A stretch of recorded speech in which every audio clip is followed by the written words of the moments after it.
நமஸ்காரம். ஸ்ரீமதி ராமானுஜாய நமக. ஸ்ரீமத் வரவரமுனையே நமக. ஸ்ரீ சைலேச தயாபாத்திரம் தீபக்யாதி குணார்ணவம் யதீந்திர பிரவணம் வந்தே ரம்யஜா மாத்திரமுனிம் லக்ஷ்மீநாத சமாரம்பாம் நாதியாமன மத்தியமாம் அஸ்மதாச்சாரிய பர்யந்தாம் வந்தே குருபரம்பராம் யோ நித்யமச்சுத பதாம்புஜ யுக்வருக்ம வியாமோகத ஸ்ததித்ராணி திருநாயமேனே அஸ்மத்குரூர் பகவதோ தயேக சிந்தோகோ ராமானுஜசி சரணோ சரணம் பிரபத்தே.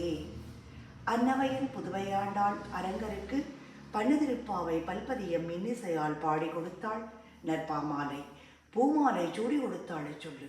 சூடி கொடுத்த சுடற்கொடியே தொல்பாவை பாடியருள வல்வினையாய் நாடினே வெங்கடவர்க்கு விதிக்கின்ற இம்மாற்றம் நாம் கடவா வண்ணமே நல்கு. இன்னைக்கு நாம 27வது பாசுரம் பார்க்க போறோம்.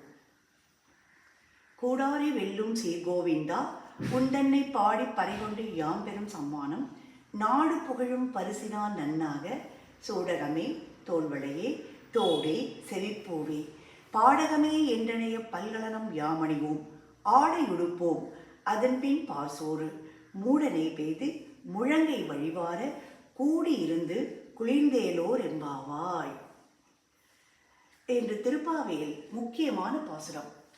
நோன்புக்கான சம்பாவனையை ஆண்டாள் கண்ணனிடம் பிரார்த்திக்கும் பாசுரம். கூடாரை என்றும் என்ற சொல் மருவி கூடாரை வள்ளி என்றானது.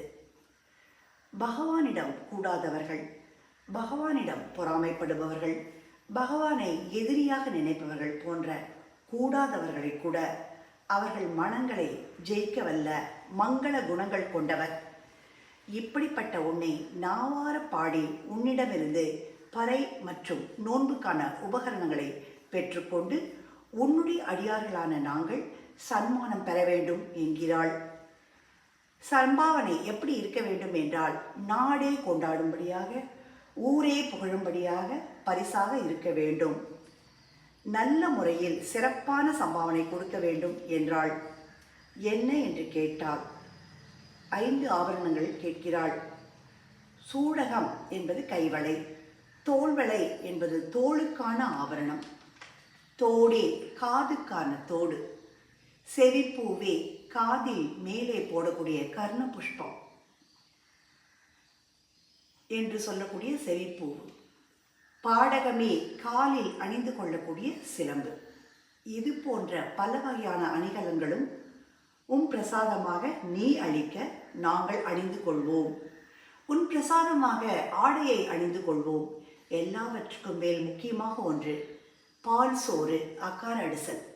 மூட நெய் பெய்து என்றால் மொத்தமாக அன்னத்தை மறக்கக்கூடிய நெய் சேர்த்து கையில் எடுத்தால் நெய் முழங்கை வழிய வேண்டும். பகவானோடும் அவர்கள் அடியார்களோடும் கூடியிருந்து குளிர்ந்து இந்த சம்பாவனையை பெற்றுக்கொள்கிறோம்.